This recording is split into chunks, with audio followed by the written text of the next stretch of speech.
रुक जाइए, साफ साफ लिखा है रुक जाइए डैड। मुझ पर यकीन नहीं। इस किताब को देखिए, ये कह रही है कि रुक जाइए। आप सुन क्यों नहीं रहे हैं? ये कह रही है रुक जाइए। मैं वापस आऊंगा। कब? तो मेरे लिए वक्त बदल जाएगा और ये और धीमा हो जाएगा।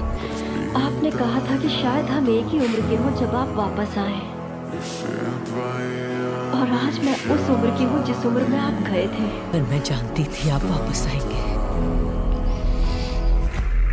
कैसे? क्योंकि मेरे डैड ने मुझसे वादा किया था।